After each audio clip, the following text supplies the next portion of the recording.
always from the heart of the city, and now on demand 24/7 on the CHFI website. This is the soundtrack to accompany the appearance of a late autumn rose. And I'm Don Jackson, around the world on the internet.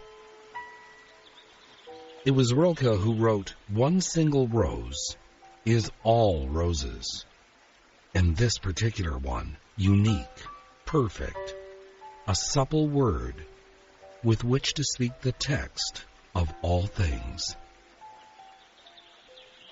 Unquote. A good description of the rose that blooms in autumn, that survives the crisp October night and flourishes in the warm sun. Lovers and Other Strangers from iTunes and CHFI.com.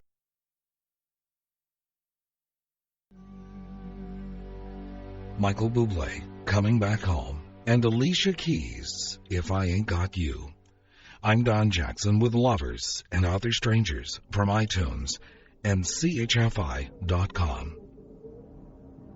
Wallace Stegner from Angle of Repose, published by Doubleday, wrote, "Like a rose pink winter sunrise."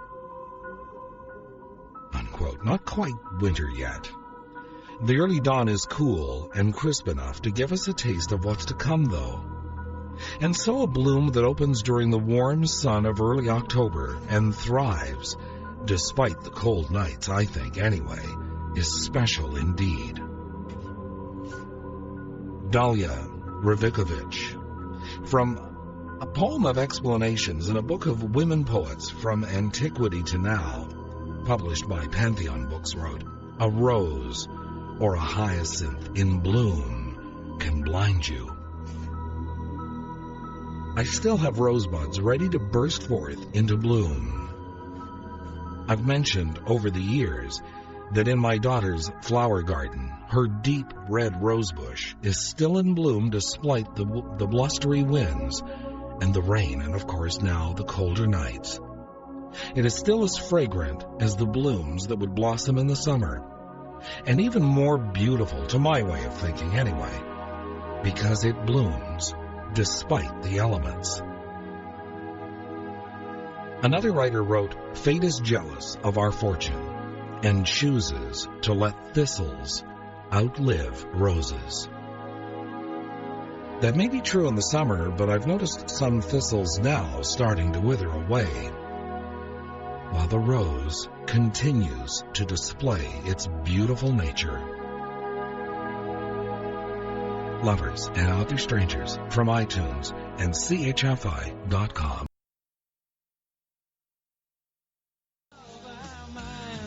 Michael Murphey and Wildfire and Adam Cohen and Cry, Ophelia. I'm Don Jackson with Lovers and Other Strangers from iTunes and CHFI.com. The rose was not searching for darkness or science, borderline of flesh and dream. It was searching for something else. Federico Garcia Lorca from Casita de la Rosa, and translated by Robert Bly, published in '73 by Beacon Press. As it said in the Reader's Digest edition, Why in the World? Since ancient times, people in many parts of the world have given flowers an aura of magic, attributing to them the ability to influence many events, and particularly future happiness. Flowers have always been associated with romance. In ancient Egypt, a gift of flowers was seen as one of good luck, a joyful sign of affection. In the East, flowers were thought to influence whether a young man would marry happily or not at all. Young men in love picked a flower with the dew still on it. If it remained bright and fresh after 24 hours in their pockets, the omen was for wedded bliss. Often a man who found a shriveled bloom remained a bachelor rather than risk having a life of misery. Among ancient peoples, flowers symbolized sex and fertility and became a natural part of the marriage ritual. Today, brides carry a floral bouquet in the hope of ensuring marital happiness. Usually, the bouquet contains roses, signs of love and of luck. Unquote from the Reader's Digest edition, Why in the World? Sarah Teasdale wrote a poem called Dew. I dream that he is mine. I dream that he is true.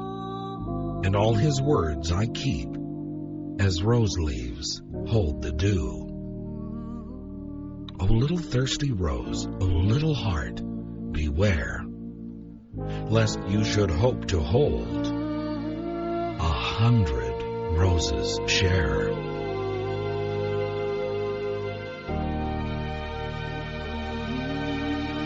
Lovers and Other Strangers, from iTunes and CHFI.com.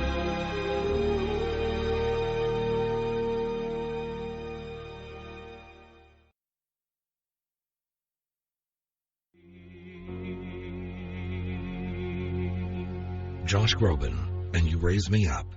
Quincy Jones with James Ingram, 100 Ways, and, of course, Phil Collins and Genesis, and Hold On My Heart. I hope you've told all your friends about Lovers and Other Strangers from iTunes and CHFI.com. Paul Verlaine wrote, when will they bloom again? The roses of September. The rose that fights to survive the elements and bloom despite the odds is a lesson that is not lost on us. Edward Saavedra, from Unpublished Poems, wrote, lost inside the labyrinth of the rose, I look for meaning, find only beauty. To bloom and fade is the rose's duty. But why? It neither asks nor knows.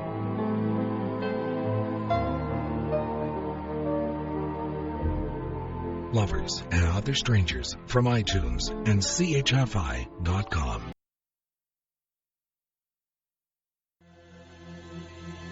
Gladys Knight and Neither One of Us, and Sinead O'Connor and Nothing Compares to You.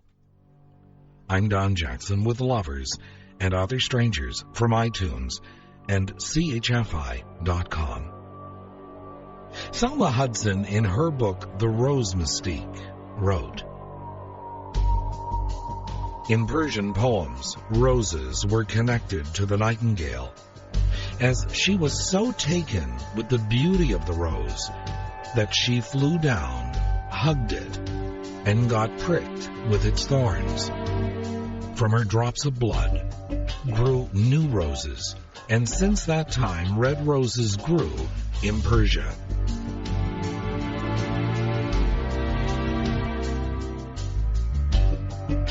Selma Hudson also wrote, it is felt by some that at first roses didn't have thorns, but they were added after Adam and Eve were put out of the Garden of Eden. Kathy Lamancusa, in her collection Flowers Are Forever, a fireside book, wrote, remains of roses have been found in Egyptian tombs. A red rose is pictured at the 4,000-year-old palace at Knossos on Crete. Unquote. So why not the Garden of Eden?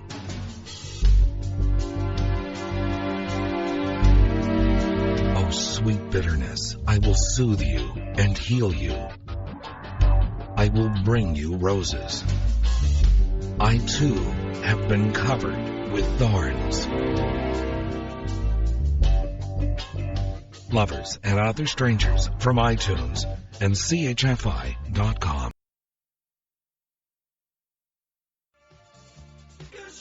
Justin Hayward, Forever Autumn from the musical version of The War of the Worlds, and Seal's Kiss from a Rose. I'm Don Jackson with Lovers and Other Strangers from iTunes and CHFI.com.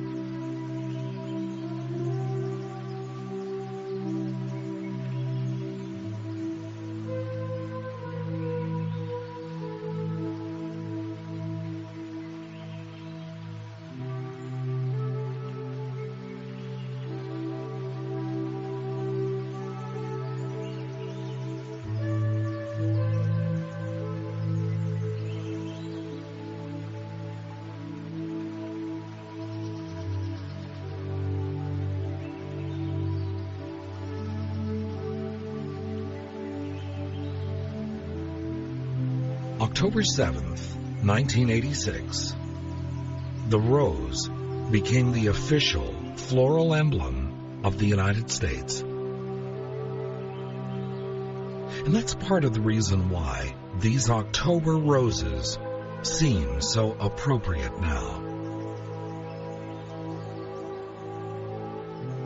Horace, with some good advice, wrote, "Cease your efforts to find where the last rose lingers."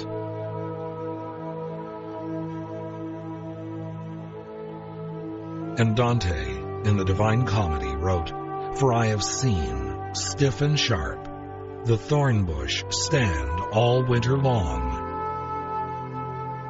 then finally bear a rose upon its top."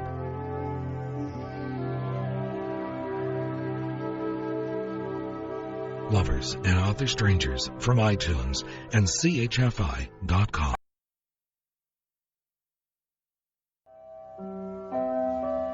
Good night, sweet dreams. I'm Don Jackson.